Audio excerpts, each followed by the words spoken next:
Tirupati Narayana junior కాలేజ్లో ఒక దారుణం వెలుగు చూసింది. విద్యార్థులను చితకబాదాడు లెక్చరర్. స్టడీ అవర్స్లో విద్యార్థులపై విచక్షణారహితంగా దాడి చేశాడు. సీసీ కెమెరాల్లో ఈ దృశ్యాలన్నీ రికార్డ్ అయ్యాయి. లెక్చరర్ మానసికంగా వేధిస్తున్నాడంటూ ఇప్పుడు విద్యార్థులు కంప్లైంట్ చేసినట్లుగా తెలుస్తోంది. విద్యార్థులకు సంబంధించి ఈ దాడిపై విద్యార్థి సంఘాలు ఆగ్రహం వ్యక్తం చేస్తున్నాయి. కాలేజీ ఎదుట విద్యార్థి సంఘాలు నిరసన చేపట్టాయి. లెక్చరర్ను సస్పెండ్ చేసి క్రిమినల్ కేసులు నమోదు చేయాలంటూ డిమాండ్ చేస్తున్నారు. మనం చూస్తున్నాం ఆ లెక్చరర్ విద్యార్థులను ఎంత విచక్షణారహితంగా కొడుతున్నాడో మనం ఒక్కసారి చూడొచ్చు. చేతిలో ఏది దొరికితే దాంతో ఎలా పడితే అలా కొడుతున్నాడు. ఎక్కడ తగులుతుందో ఎంత తగులుతుందో తెలియకుండా విచ్చలవిడిగా చూడొచ్చు. ఏడుస్తూ విద్యార్థులు ఎలా కూర్చుంటున్నారో ముందున్నటువంటి విద్యార్థిని చూడొచ్చు, గాయాలతో ఎలా కూర్చున్నాడో ఏడుస్తూ. అలాగే వెనక్కున్నటువంటి విద్యార్థులు చూడండి, వాళ్ళేమి చిన్నపిల్లలా లేదంటే ఏదో పెద్ద పెద్ద దొంగలలాగా ట్రీట్ చేస్తున్నారు. అంత దారుణంగా కొడుతున్నారు. వాళ్ళ తల్లిదండ్రులు ఏమో లక్షలు ఫీజులు కట్టి చూడండి భయపడి ఎలా వెళ్తున్నారు ఆ విద్యార్థులు, ఎంత భయపడుతున్నారో చూడండి. అక్కడ కూర్చున్న వాళ్ళు కూడా లేచి పక్కకు వచ్చేస్తున్నారు. ఆ పక్కనున్న వాళ్ళు అక్కడి నుంచి అటు నుంచి వెళ్ళిపోతున్నారు. తల్లిదండ్రులు ఏమో పాపం మా పిల్లల్ని బాగా చూసుకుంటారు, మంచి ఫుడ్ పెడతారు, మంచి ఫెసిలిటీస్ ఇస్తారని చెప్పేసి లక్షలు ఫీజులు కడతారా? ఇలాంటి సైకోల దగ్గర వదిలేస్తారా? ఒక లెక్చరర్ అనే వ్యక్తి ఎవరైనా అలా కొట్టగలుగుతాడా? అవతలుంది మనుషులు కాదా? ఏం వాళ్ళ ఇంట్లో పిల్లలుంటే అలాగే ట్రీట్ చేస్తారా? చేతిలో అవకాశం ఉంది కదా అని చెప్పేసి చేతిలో ఏది దొరికితే అది తీసుకొని అంత దారుణంగా దాడి చేయడమా? అప్పటి వరకు పాపం ఆ విద్యార్థి అలా కూర్చొని ఉన్నాడు. మహా అయితే ఏం రీజన్స్ ఉంటాయి? కొంచెం అల్లరి చేస్తారా, లేదంటే ఎక్కడన్నా మార్క్స్ తక్కువ వచ్చి ఉంటాయా? అంత దారుణంగా గొడ్డును బాదినట్టు బాదుతాడా? కనీసం కామన్ సెన్స్ ఉన్నవాళ్ళు ఎవరైనా అలా చేస్తారా?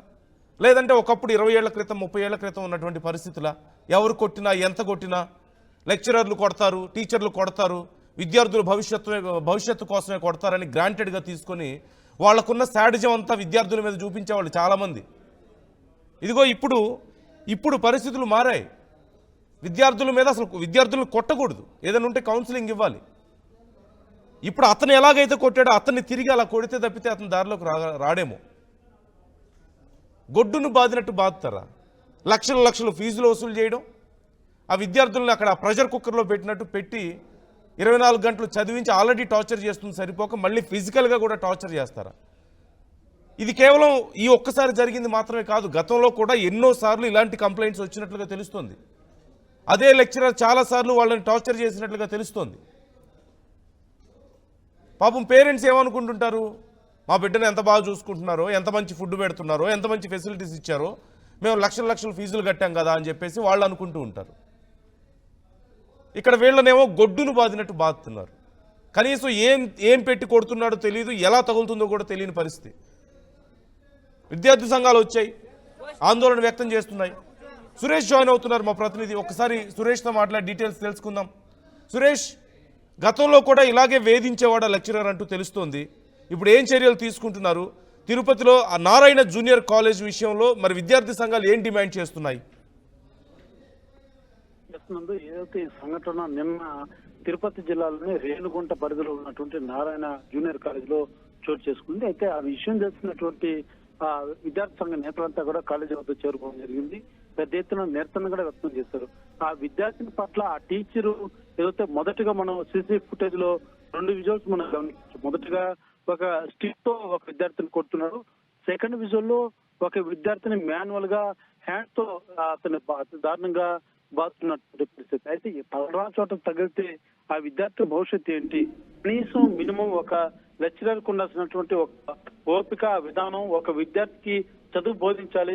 వినేటువంటి విద్యార్థి ఉంటాడు, విన్నటువంటి విద్యార్థి మరొకరు ఉంటారు. కానీ ఈ రకంగా అతను మెంటల్ గా ఏదో అతను పర్సనల్ గా తీసుకొని ఈ రకంగా దాడి చేయడం ఎంతవరకు సంభవం అంటూ కూడా నిన్న విద్యార్థి నేతలంతా కూడా కళాశాల వద్ద చేరుకుని పెద్ద ఎత్తున నిరసన తెలియజేసినటువంటి పరిస్థితి ఉంది. అయితే విద్యాశాఖ సంబంధించినటువంటి ఏ అధికారి కూడా కనీసం వీళ్ళు ఫోన్ చేస్తే కూడా ఫోన్ కూడా లిఫ్ట్ చేయనటువంటి పరిస్థితి ఉంది. దానికి సంబంధించి విద్యాసంఘ నేతలంతా కూడా వరుసగా మన తిరుపతి జిల్లాలో ఇటీవల గడిచిన వారం రోజులుగా మనం గమనించినట్లయితే అనేక మరణాలు సంభవిస్తున్నాయి. తర్వాత ఇలాంటి ఇష్యూస్ కూడా వరుసగా చోటు చేసుకుంటూనే ఉన్నాయి. కానీ విద్యార్థి అధికారులు ఏం చేస్తున్నారు? కనీసం ఎందుకు ఇలాంటి జరిగినప్పుడు ఇష్యూ జరిగినప్పుడు ఎందుకు చర్యలు తీసుకోవడం లేదు అన్న భావన మాత్రం విద్యాసంఘ నేతలు తీవ్ర స్థాయిలో మాత్రం ఆవేదన వ్యక్తం చేస్తున్నారు.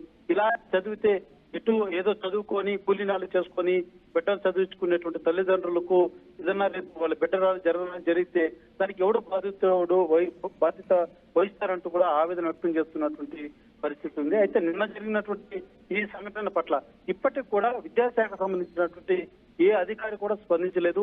నిన్న విద్యార్థి సంఘ నేతలు కూడా ఫోన్ చేస్తే దాదాపు 10 నుంచి 20 సార్లు ఫోన్ చేస్తే కూడా వస్తామని చెప్పి ఫోన్ కట్ చేస్తున్నారు తప్ప ఎవరే కూడా దర్యాప్తులకు రావడం లేదు. ఇది ఎంతవరకు సమంజసం అంటూ కూడా విద్యార్థి సంఘ నేతలు అయితే ఆవేదన వ్యక్తం చేస్తున్నారు. అయితే ఖచ్చితంగా ఇలాంటి ఏదైతే ఆ విద్యార్థుల పట్ల వ్యవహరించినటువంటి లెక్చరర్ పట్ల చర్యలు తీసుకోకుంటే మాత్రం ఖచ్చితంగా రానున్న రోజుల్లో తీవ్ర స్థాయిలో మా యొక్క నిరసన తెలియజేస్తామంటూ కూడా విద్యార్థి సంఘ నేతలతో తెలియజేస్తున్నారు. రెస్పాండ్ అయింది ఈ విషయానికి సంబంధించి ఇప్పటి వరకు ఇప్పటి వరకు కూడా యాజమాన్యం నిన్న విద్యార్థి సంఘ నేతలు అక్కడికి వచ్చారని తెలుస్తున్నటువంటి యాజమాన్యం ఎవరే కానీ స్పందించడం లేదు. అసలు కనీసం వీళ్ళకు ఏ మాత్రం కూడా సమాధానం అయినటువంటి పరిస్థితి కూడా కనిపిస్తుంది. అయితే విద్యార్థి సంఘ నేతలు తెలియజేస్తున్నటువంటి వాదన ఒకటి ఒకటే ఏదైతే నారాయణ కాలేజీలు ఇప్పుడే కాదు గతంలో కూడా అనేకమైనటువంటి విషయాలు సంఘటనలు చోటు చేసుకున్నాయి.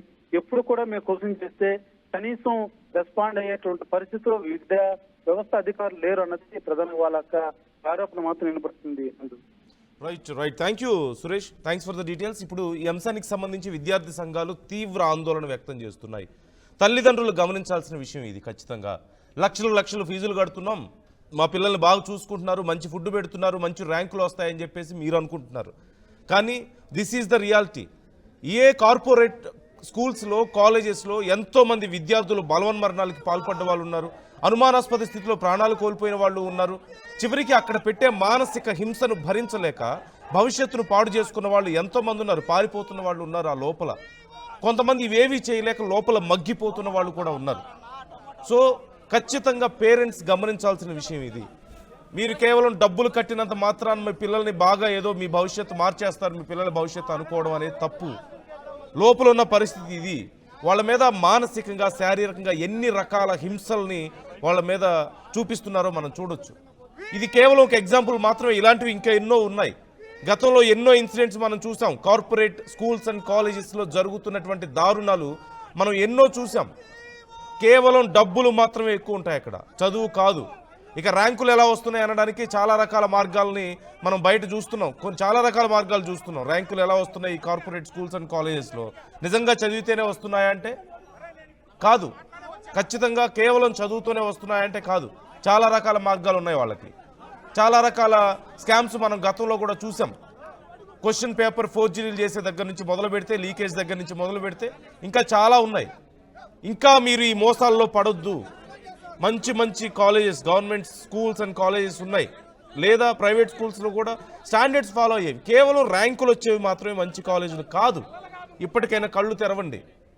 కేవలం ర్యాంకులు వచ్చేవి మాత్రమే మంచి కాలేజీలు కాదు, ర్యాంకులు వచ్చిన వాళ్ళు మాత్రమే టాప్ పొజిషన్లో లేరు. 2026లో కూడా ఇంకా అదే మానసిక స్థితిలో ఉంటే మీరు మీ పిల్లల భవిష్యత్తుని చెడగొట్టినట్లే అవుతుంది, మీ భవిష్యత్తుని చెడగొట్టినట్టే అవుతుంది. ప్రెషర్ కుక్కర్స్లో పెట్టి టార్చర్ పెట్టొద్దు వాళ్ళని. జస్ట్ రియలైజ్, ఆ 4 గోడల మధ్య ఏమీ జరగదు, భవిష్యత్తు బాగుపడదు. ఖచ్చితంగా ఈ ఇన్సిడెంట్కి సంబంధించి ఆర్టీవీ కూడా ఫుల్ ఫ్లెడ్జ్డ్గా ఫోకస్ చేస్తుంది. వాళ్ళ మీద చర్యలు తీసుకోవాలి, ఆ యాజమాన్యం సమాధానం చెప్పాలి, ఆ లెక్చరర్ మీద చర్యలు తీసుకోవాలి. ఇంకా పిల్లలందరికీ అక్కడ కౌన్సిలింగ్ ఇవ్వాలి ఇలాంటివి ఒకవేళ జరుగుతున్నట్లయితే. మీ అభిప్రాయాలను కూడా కామెంట్ చేసే ప్రయత్నం చేయండి. అండ్ అక్కడ విద్యార్థి సంఘాలతో ఆర్గ్యుమెంట్స్ మనకు కనిపిస్తున్నాయి, ఒకసారి ఏమంటున్నారో చూద్దాం.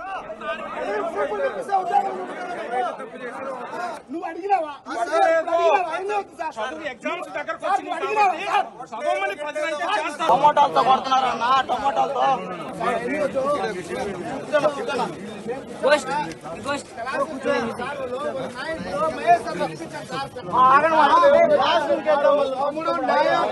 న్యాయం కావాలంటే ఉండండి. మీరు భయపించినారా? భయపించలేదు, చెప్పేది నువ్వు ఆర్ఎన్ పిలిపిస్తా, మళ్ళీ ఏదో విధంగా పోతుంది.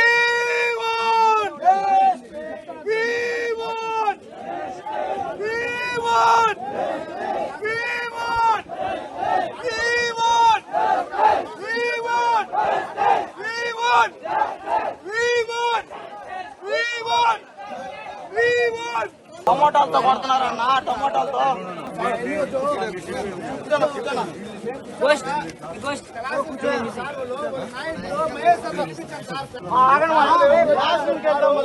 న్యాయం కావాలంటే ఉండండి. మీరు భయపించినారా? భయపించలేదు. నేను చెప్పేది నువ్వు ఆర్ఎన్ పిలిపిస్తా, మళ్ళీ ఏదో విధంగా పోతుంది.